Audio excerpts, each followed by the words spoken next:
Hello guys! Hello Aries! Welcome dito sa aking channel. Kapalaran 888 Aries. Alamin natin kung anong messages, vibration, gabay, energy para sa inyong lahat.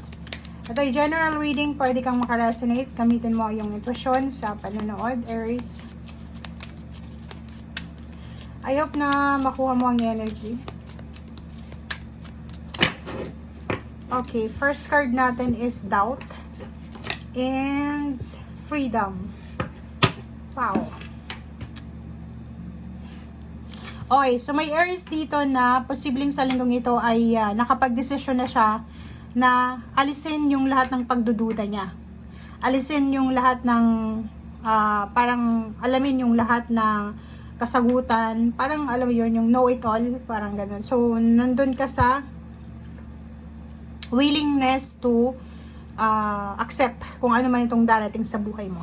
And freedom, dito sinasabi na yun, ang minamanifest mo sa linggong ito is makuha mo yung freedom, yung choice mo, yung lahat ng gusto mo sa buhay. Okay. Thank you, Aries.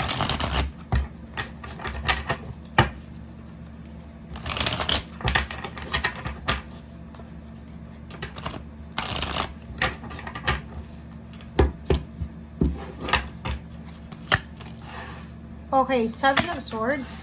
Bakit ganun? Okay. So, nakikita ko sure dito na yung message mo is tungkol sa money. New beginning sa money and new beginning sa relationship and spiritual. Sa konsensya mo, sa instinct mo.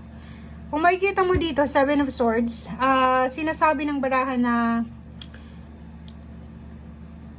siguro napapaligiran ka ng mga taong traidor or negative yung outlook sa buhay nila. Sabihin na nating mga taong mapagbalat kayo.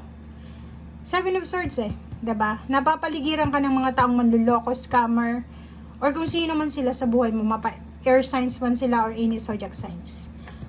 But, simula sa linggong ito, kahit na sino pa, kahit na ano pa yung intensyon ng mga tao sa paligid mo, wala ka nang pakialam doon. Hindi ka na magdududa. Parang feeling mo, i-release mo na lang yung sarili mo sa mga taong ito.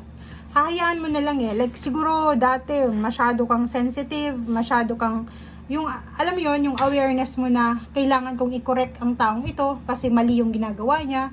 Kailangan kong pagsabihan ng taong ito kasi ganyan ganito. So, ngayon, nakapag-desisyon ka na, bahala na sila sa buhay nila, hahayaan mo na lang. And, ang focus mo sa ngayon is magkakaroon ng financial new beginnings and emotional new beginnings. Okay? So, ang problema lang dito, may mga hidden messages ang kung ano man ito sa paligid mo. Yun na nga, 'di ba? Parang sinasabi na ang dami-daming mga tao sa paligid mo na punong-puno ng toxicity. Kahit yung kaharap mo araw-araw, hindi siya totoo sa'yo, Aries. Sinasabi ng baraha sa'yo dito na mag-iingat ka. Be careful. Kasi kahit na anong klase ng zodiac sign, anumang signs ito, pwede kang traidorin. Pwede kang traidorin sa pera, pwede kang traidorin sa relationship, and meron silang mga hidden agenda, hidden purposes sa pakikipag-usap sa'yo, kunin yung loob mo, parang ganun. So, kailangan mong mag-ingat, Aries. Okay? Lalo na sa linggong ito. If ever may mga taong gustong pumasok sa buhay mo, like, bigla kang, like yung dating may galit sa'yo, lumapit sa'yo para makipagkaibigan, huwag kang masyadong magtitiwala. Okay? Kasi may mga hidden messages dito. Hidden agenda, hidden purposes yung ginagawa nila. And may isang tao na pwede kang traidorin pag hindi ka nakatingin or sa kahit anong oras.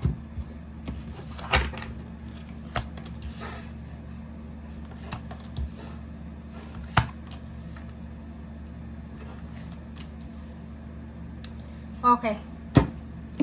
So, nakikita ko sir dito, Aries, na yun, may possibilities dito na may mga bagong relationship, bagong friendship, bagong connection ang papasok sa buhay mo.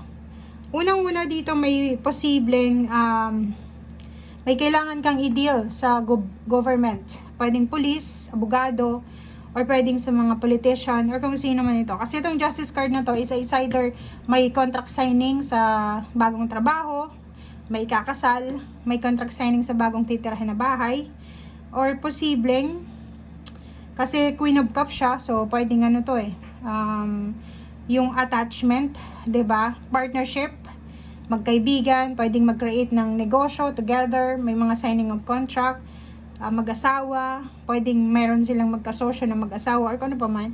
So, dito sa barahang to, may karmic justice na posibleng pumasok sa'yo sa linggong ito, na pwedeng magdala sa'yo ng peace and harmony, pwedeng magdala din sa'yo to ng boost para makaalis ka sa toxic na lugar, toxic na relationship, toxic na trabaho, or sa pagiging unemployed, and patungo ka doon sa celebration. Parang nakikita natin dito na may iba sa inyo ditong babalik sa dati nilang trabaho, may pipirma ng bagong kontrata, may relationship ditong magkakaayos, renewal ng relationship, may magta-travel, may aalis, lilipat ng tirahan, lilipat ng lugar, lilipat ng trabaho, and may mga celebration din kayo na pwedeng i-celebrate, or pwede kayong imbitado sa isang celebration. Okay. So, kung ikaw ay naghihintay ng pera, lalo na sa linggong ito, from Monday to Sunday, ano to February 12, simula February 12, 13, 14, 15, 16, 17, 18, if ever man naghihintay ka ng pera, sinasabi ng baraha sa'yo dito na konting tiis pa, konting tiis, konting tiyaga, and priority natin is yung magkaroon ng pagbabago ang buhay natin. So, simulan mo siya, diba? For example, wala kang pera sa ngayon, kailangan mo daw na gawin is maging matipid ka, 'di ba? Para masolusyonan mo yung problema mo sa salapi, make sure na sa yung pinaka small na steps or small na actions natin na pwedeng makatulong sa problema natin, yun ang una mo daw na gawing solusyon. 7 of Wands, Ace of Swords, and King of Cups. So, nakikita ko sa'yo dito guys na may iba sa inyo na isang balita. Balita siya na pwedeng dumating sa inyo galing from water sign, Pisces, Scorpio, and Cancer. Or kung makikita mo dito is from someone na nagkikare sa'yo. Ang balitang ito is pwedeng magbigay sa'yo ng assurance, emotional assurance, or pwedeng protection. Pwedeng family member mo, pwedeng nanay mo or tatay, or kung sino man, relationship, asawa, boyfriend, girlfriend, friends, or kung sino man siya. Ang balitang ito ay pwedeng magbigay protection sa sarili mo, emotional protection and financial protection. So, ano yung ibig sabihin? If may kasalukuyang kang kaaway ngayon, may kasalukuyang kang ginagawa na hindi maganda, if may nag-advise sa inyo, kailangan yung makinig. Kasi yun yung pwedeng magbigay sa inyo ng protection sa ngayon. Kasi pag hindi mo siya pinakinggan, it's either police, abogado, or batas ang sunod na kausap mo. Okay? So, yan guys ang sinasabi ng baraha. Maraming salamat. Bye!